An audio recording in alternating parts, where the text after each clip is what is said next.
Good morning. I guess it's been a while since I've made a video. It's really for two reasons. Number one, there really hasn't been much going on around here in the gun room. Things have really quieted down a lot, which unfortunately that's the way it is. And the other thing is I just haven't been feeling all that well. But I've been feeling a little bit better, so I figured what I'd like to do is continue on with my breech bolt series. And what I have today is my Chinese Type 56 SKS. It's in this plastic stock. I don't like the plastic stock at all. It's what it came in. If there's anybody out there that wants to trade for a wooden stock, then let me know.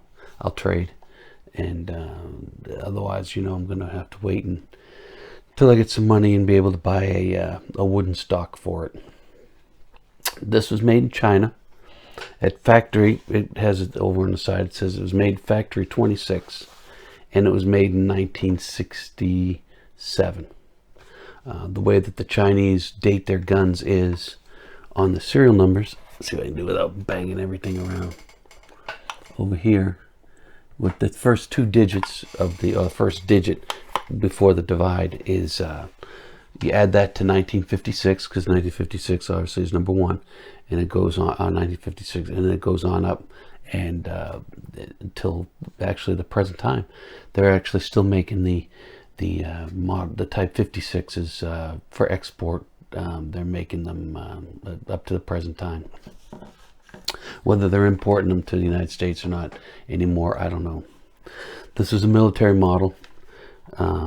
It was may have been exported to Southeast Asia.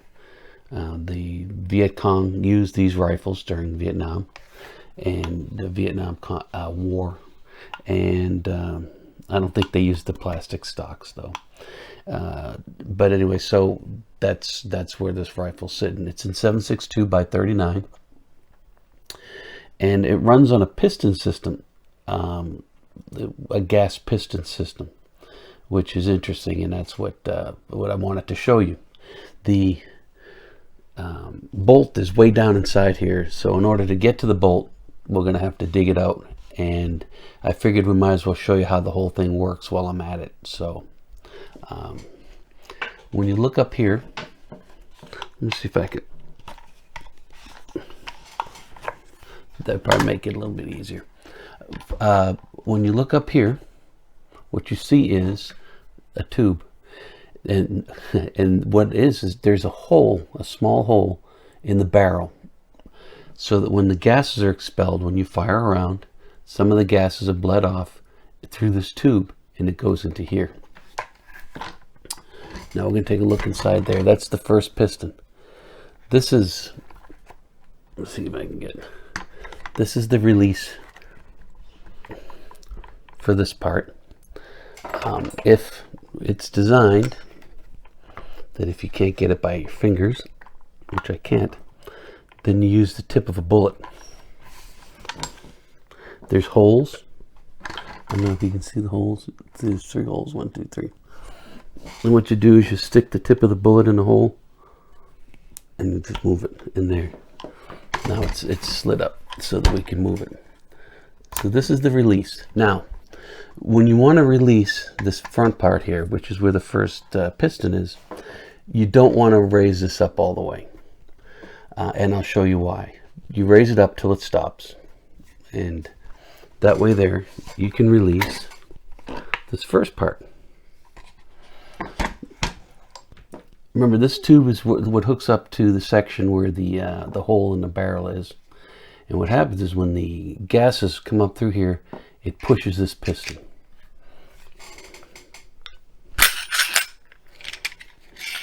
It comes out. This is the piston. It goes inside, and it comes out this far. Oop. So, first piston. Now, when I had said don't push that all the way up, and the reason is because the second piston, or the piston extender, is sitting inside here. And the way to release that is to push it all the way up, and it just showed you why you don't want to do that, is because it's on a spring.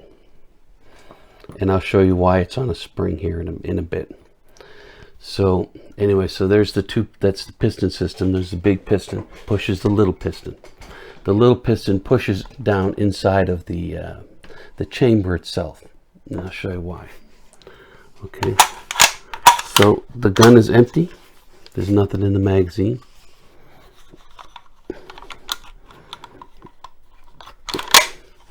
So what we're going to do is we're going to take the receiver apart inside.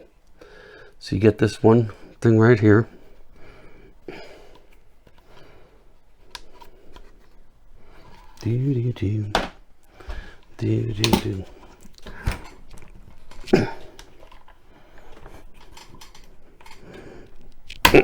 Okay, so there's this little doodad here, and what that does is you have to take it out, or just, it doesn't come all the way out, it's hooked on.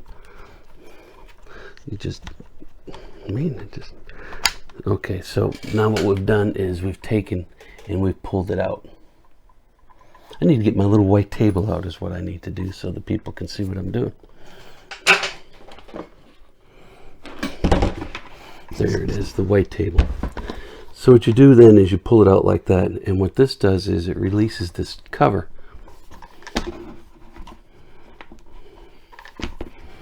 It's not all the way out. There you go. Man, so much easier said than done.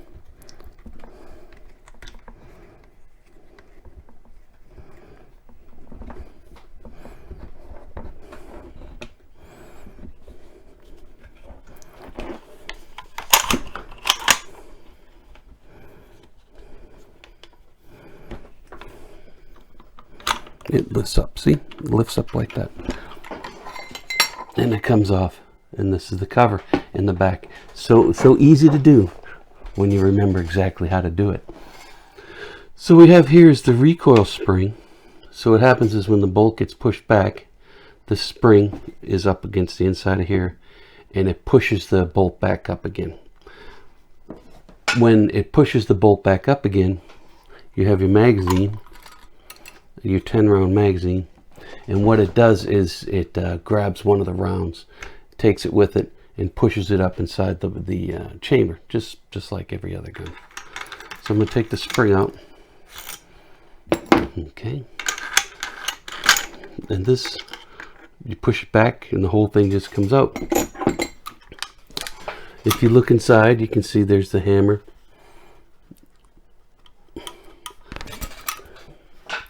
That is a sensor that will tell you whether or not the hammer is going to pull, because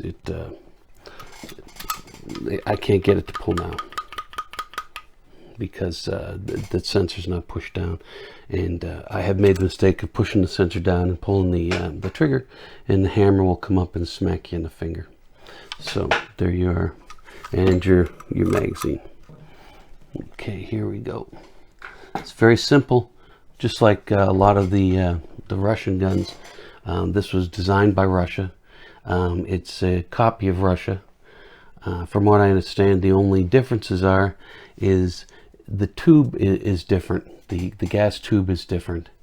The front sight is different, and I think that's the obvious differences between the two rifles. So what you have now is, this is what you saw on the top. You pull it back. It's a bolt cover. The bolt cover covers the bolt.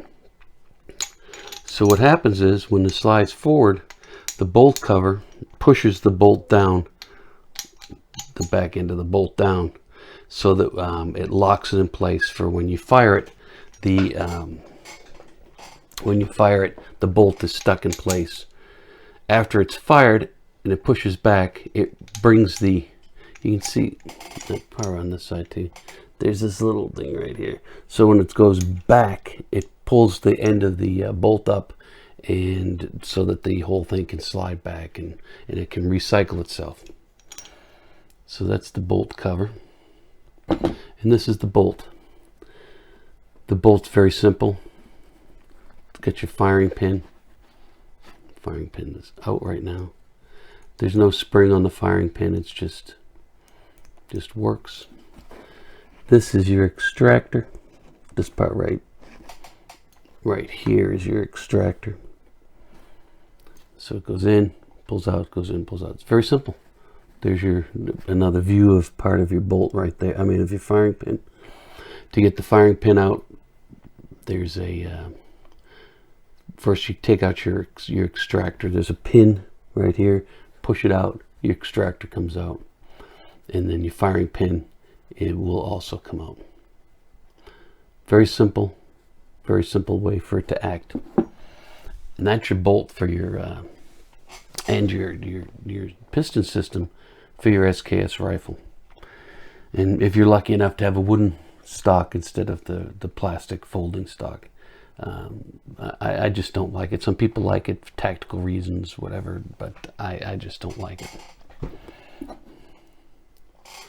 On the front of your, you can see where it is, of your bolt cover, that's where this hits into, pushes out. I'll put it back in here, and I'll push it out so you can see what it looks like. So what I'm gonna do is put the first thing I'm gonna do. Oh man, find parts. You know, parts you've been looking for, and it's like, whoa, there it is. It's I think everybody has that happen. So what I'm gonna do is put the spring inside. Put your piston inside.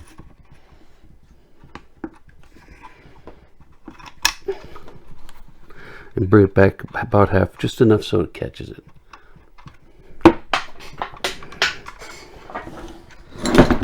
Nope.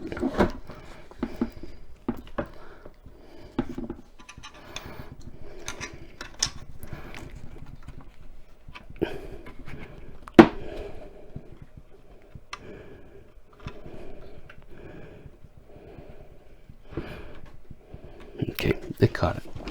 Okay, so now the piston extender is back inside. So if I push on that, let me get something to push on it with. My pen will work. So when the big piston gets pushed back by the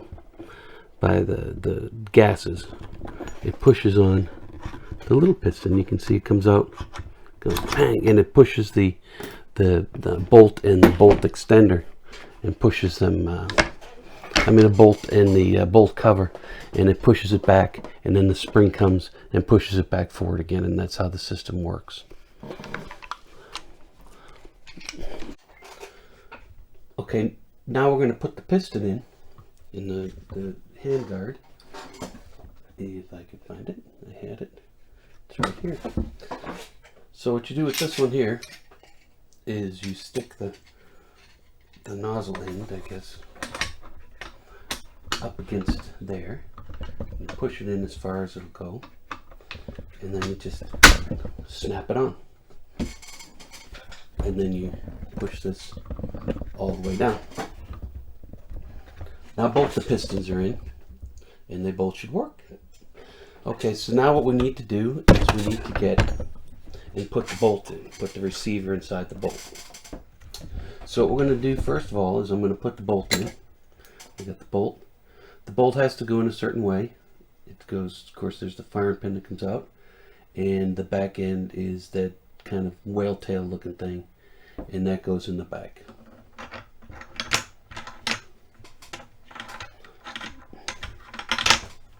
So putting that in.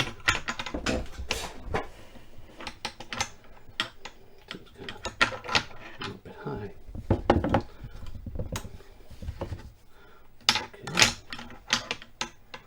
Okay. Then what we can do is take our cover. This is our bolt cover. Oh. And I don't have my microphone on, so people may have trouble hearing me. So I'm going to do, put the microphone on. Sorry, it's been a while since I've done this. And,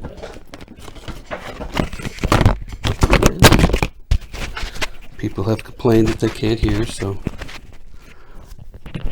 There we go. Okay, so now we're going to put the bolt cover on. So we have the bolt in.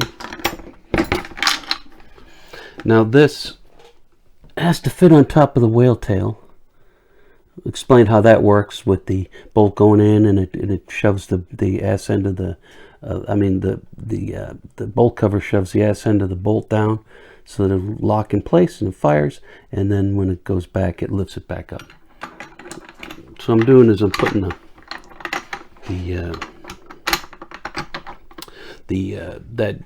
dovetail, the whale tail inside those grooves. Now one of the things that helps for me is to release the magazine, and then you just slide this forward. Otherwise it gets caught up on that, you know, that lock that you have, that when you're out of ammo it locks up your bolt. Well, if you take the magazine off like that, then it makes it a lot easier to just slide it forward. I'm going to take the spring. There's a hole in the back here for the spring. There should be a hole in the back for the spring. There it is. And then I'm going to take this cover. I want to make sure this part's all the way out, because it won't go on otherwise. There you go. And it's on. So then you just move this around.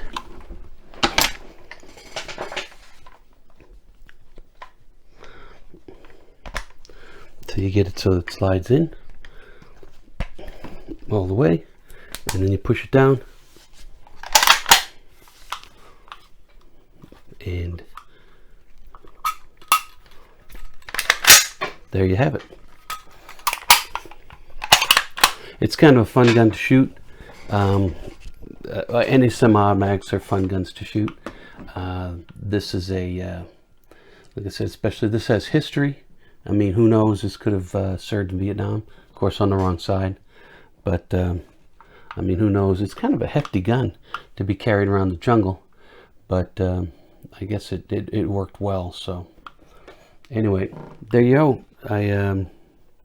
I'll try to come back again, and hopefully I'll have some guns next time. If not, we'll continue on our bolt series. Okay, thank you.